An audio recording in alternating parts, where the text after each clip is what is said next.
Hello, you're very welcome to another in this series of Tipperary age-friendly videos. Our focus today is LGBT and the services available. In this video, we're going to hear from Tracy, who is with the HSE. She's going to tell us about the various services and how to access them across the county. I hope you find this very informative and useful. Sit back, relax and enjoy. Good morning. You're very welcome joining us here today. For our viewers, would you introduce yourself and tell us a little bit about your role as Health Promotion Officer? Yeah, so my name is Tracy Tobin. I'm a Health Promotion Officer in South Tipperary for CHO 5 or South East Community Healthcare. Lots of words there. So my work in health promotion is quite broad, but one specific area that I work in is sexual health promotion. Okay. And we say within the sexual health promotion, I suppose one of the areas that's of interest to us is the older generation. What do you offer to them? What do you put out there service-wise? Yeah, so I suppose for myself, I don't deliver a service at all. A lot of my work is supporting people in the community and some of those LGBT workers in the community. A lot of my role is around training and training the people who work in community who might work with people of older generation, youth, a cross-section. It's a cross-section. So myself, I don't deliver a service specifically to older people.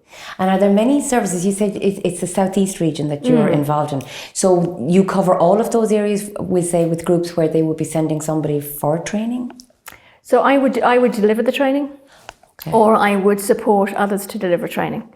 So I suppose in specific around sexual health, we have the foundation program in sexual health promotion, which is a 10-day course looking at the broad spectrum of sexual health promotion.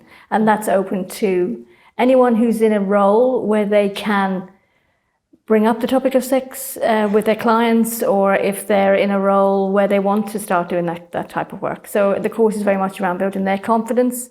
In doing that, there's lots of information about sex. We know that the internet has mountains of information.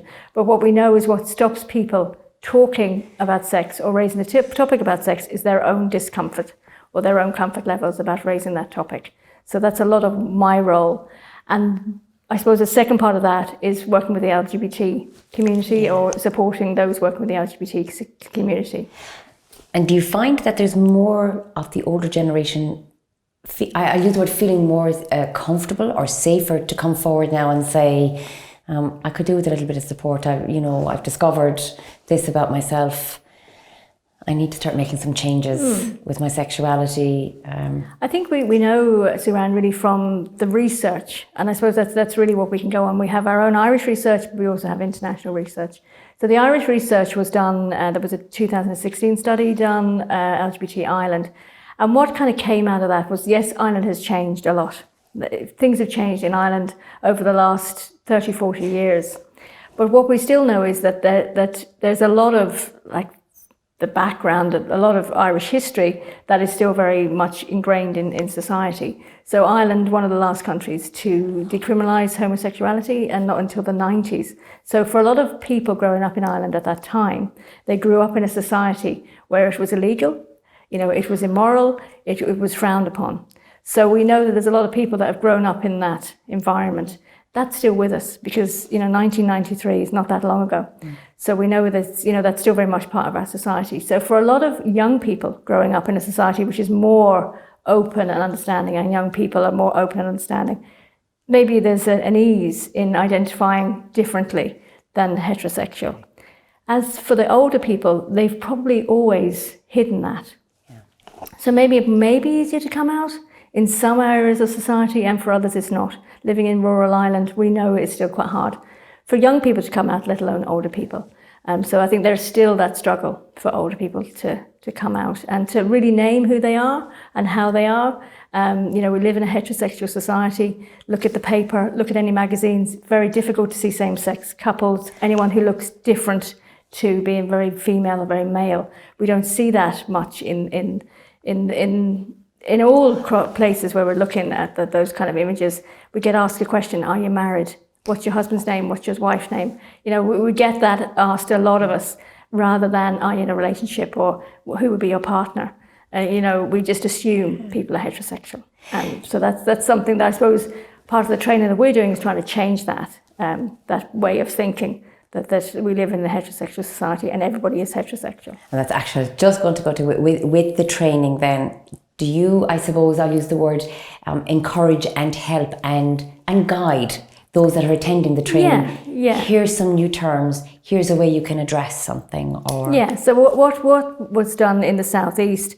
There was a report done called the Rainbow Report, and the findings from that report mimicked what came from other reports. The 2016 LGBT Ireland report. That for a lot of people, they don't really know the difference. They don't really know what they're saying is offensive, or they don't really understand maybe, or even understand that things are difficult or different for people who may identify not as heterosexual.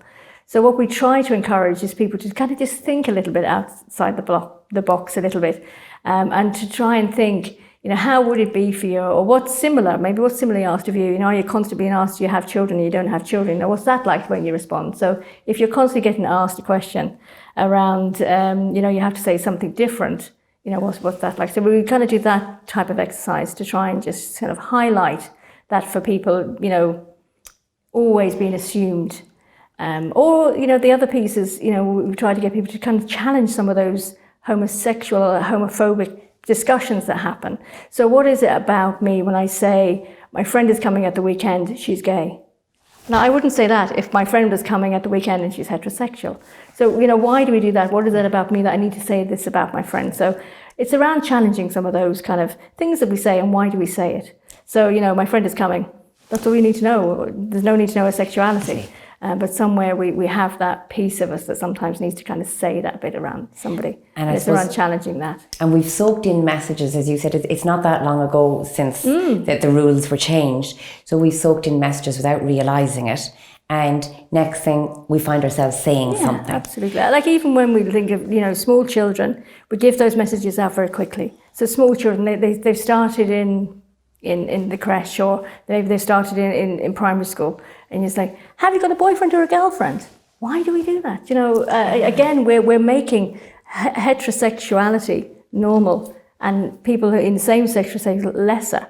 So we need to kind of change that language that we're using, and just, is there a special friend, or, tell me about your friends, rather than this sticking on this label of relationships, and that boy-girl is normal, girl is not normal. Yeah. We need to kind of start changing some of those messages. It's around, highlighting that for people, because it's not that we're saying what people are doing is wrong. It's like nearly automatic, but it's around kind of challenging it and trying to change some of that language that people use. And just making us think consciously when we use a term, to think, do I need to use that term? Do I need to use that term? Or is there a term that's more inclusive that I can use? Yeah, absolutely. And that's really what the training is about.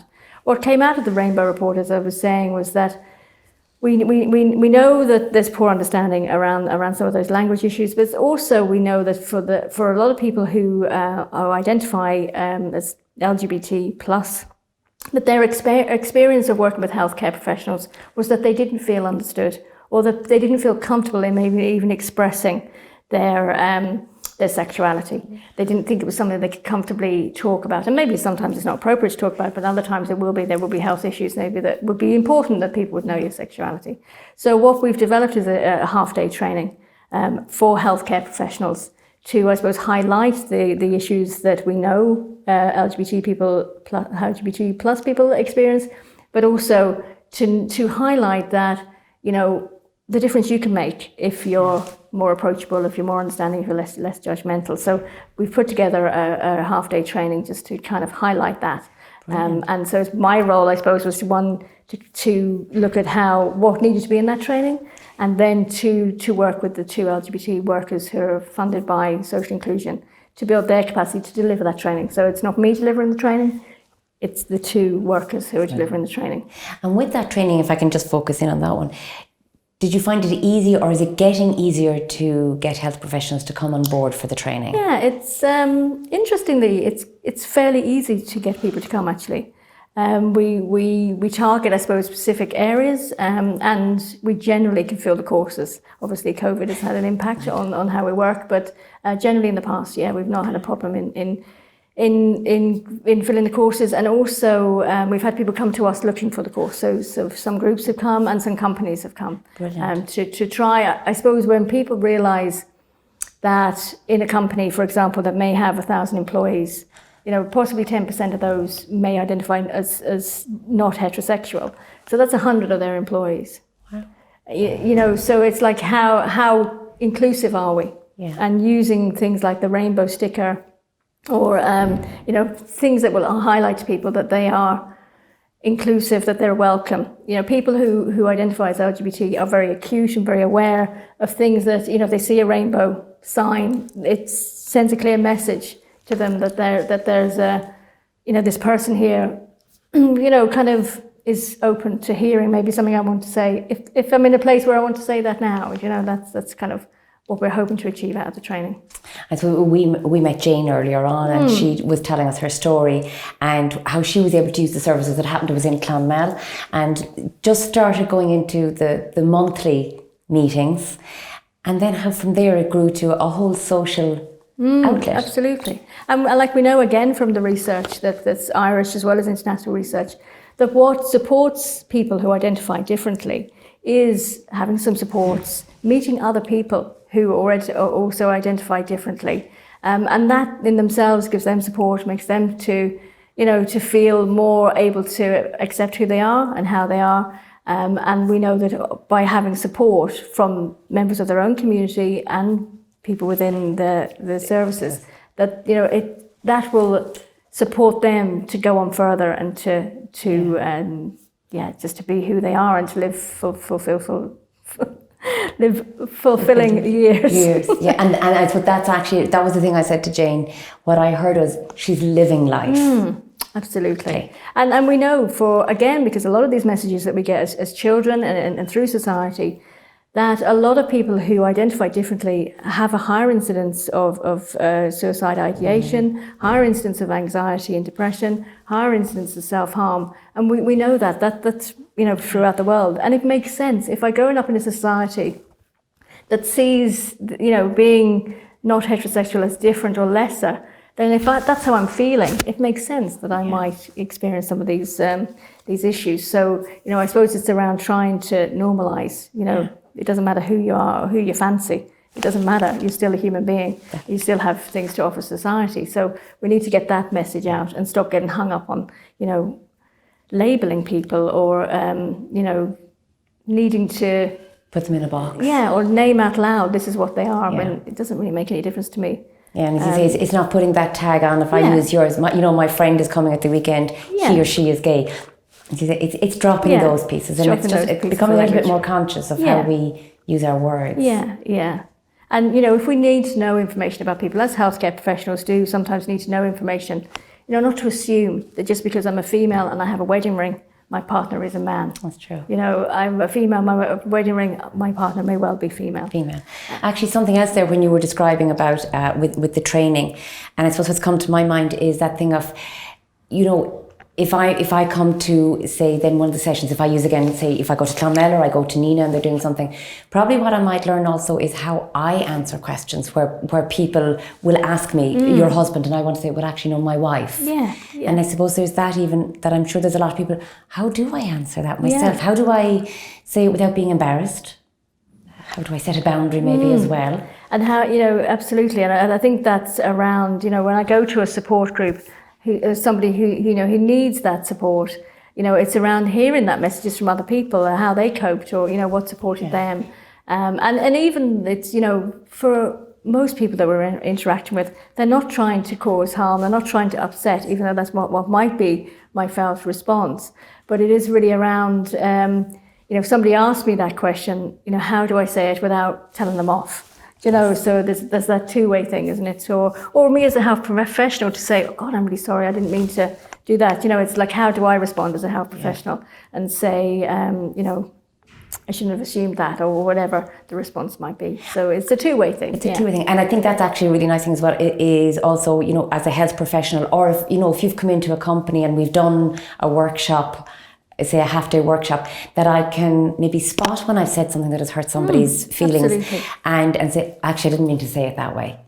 And I guess that's something that creates a comfort level as well between people. And also to be the person who, challenges the gay joke that might come in, around the coffee table, to have the confidence to challenge that and say, that's not funny, or you know, that there's no need for that's homophobic or whatever, to actually have the confidence to name that, which can be hard, Which you know, can in your be, workplace. In your workplace, and to say it in a way that it doesn't sound like it's being aggressive either. It's just it's simply a comment. Yeah, absolutely. Yeah. It sounds fantastic though to hear you say about, you know, the health professionals and like that the companies being more open to training like this, and I think it'll be wonderful to see more of them take it on board. Yeah, and I suppose because of COVID, we're having to look at alternative ways. Obviously, coming together in a group is not one way of working at the moment. So we're looking at doing it in a live kind of online session. And going forward, you know, when we come out of this situation that we're currently in, we'll have two options. So we'll have the option of doing face-to-face, and we'll also have the option to say there is online. We already have an HSE, I suppose, very much an introduction to LGBT on HSE land, which is available to people who work within the HSE, but also people outside of the HSE. There's when you go onto HSE land, there's a place you can click as a guest, and people can do that training that was developed by LGBT Ireland. So you know, there's layers of training. And what we're also trying to look at now, so we have our half-day LGBT awareness. So we're focusing with the LGBT, lesbian, gay, and bisexual. So we're focusing on that area. And what we're also looking at doing is some kind of train the trainer, so that it's a bit more sustainable. So say, for example, a youth organisation, that people in there could actually run the training themselves within their own groups, or part of the training with some of the young people, whatever. Yeah, I just mentioned there transgender. So we don't focus in our training on transgender. Transgender is incredibly complex. And I suppose, you know, when they all get grouped together, so we have LGBT+, all those acronyms. So we focus on lesbian, gay and bisexual because that group have specific needs and health needs. Transgender community is quite different and quite complex. So when people are looking for training or interest, we direct them to TENI, or Transgender Equality Ireland. Transgender Equality Network Ireland. So we direct them to there, and Vanessa Lacey is their training officer, and she does training with people. TENI also have support networks for young people who are identified as trans, who can work with the schools and work with the parents. So they're very specific, and they do, you know, that very specific work for that complex community. So we direct them to that. So we're focusing on another cohort. Yes, that is. It's about making the training suit an area and somewhere else does somewhere else, rather than just dip in and out. Or trying to do too much. Yeah, because it's very complex. You know, it is very complex.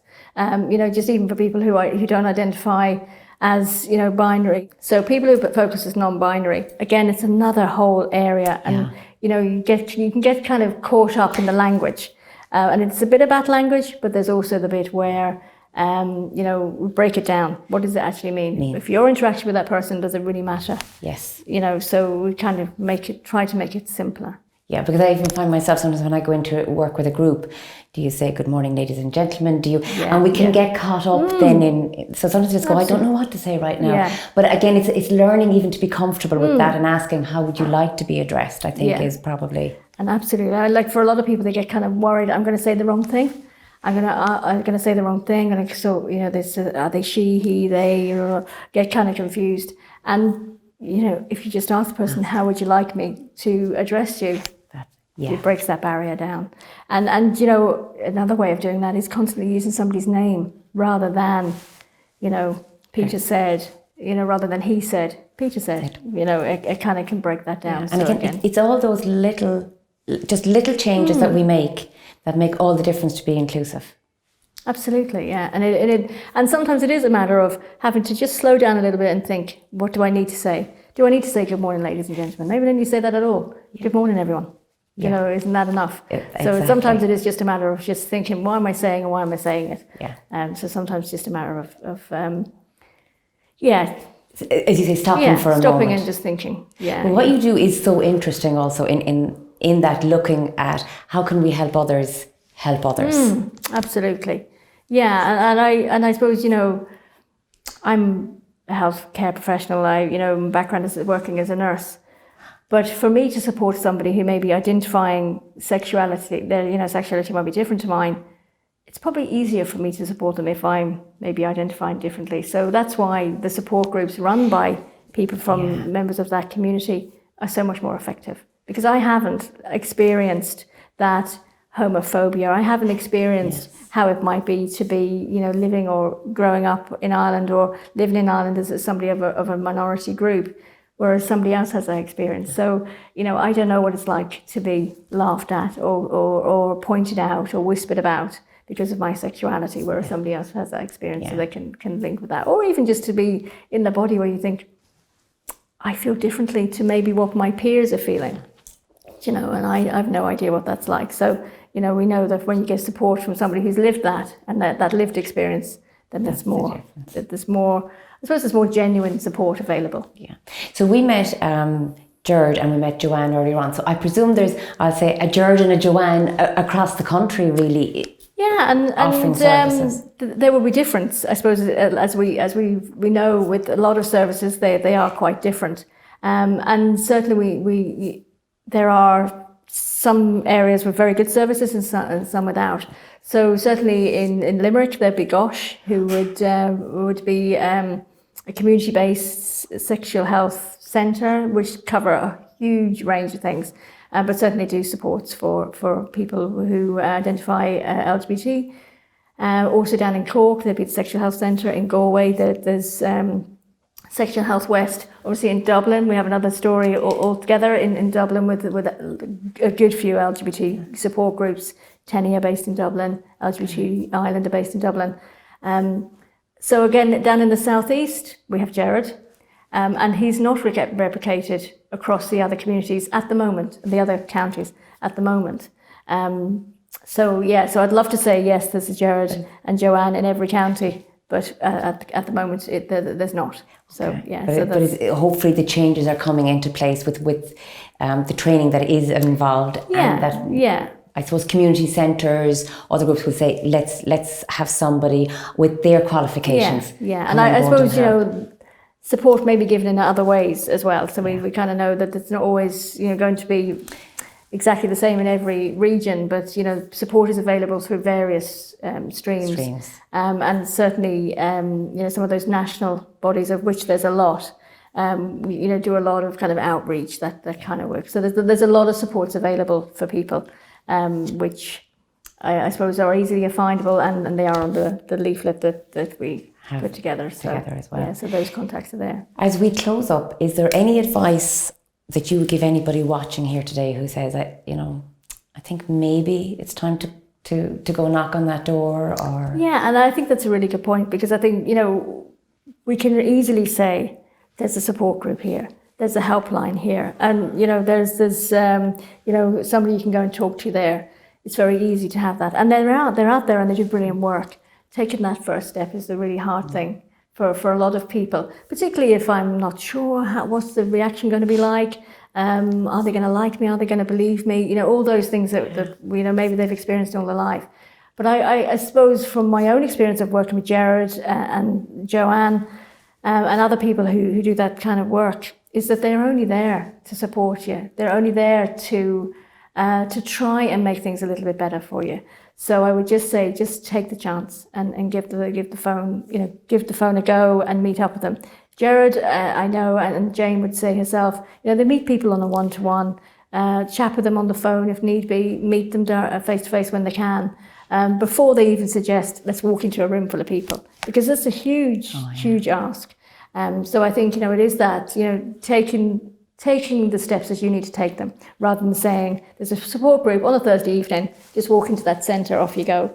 It's around making those little steps to get them there in the first place. And as you would have seen from Jane, you know, it's transformed her life. You know, to actually make that phone call has transformed her life. And even the same, I would say, a little bit the same with Gerard. When I first met Gerard, very nervous and be worried about everything he was going to have to say in the training. And you know, by encouraging him and bringing him forward, he's a different person today. So.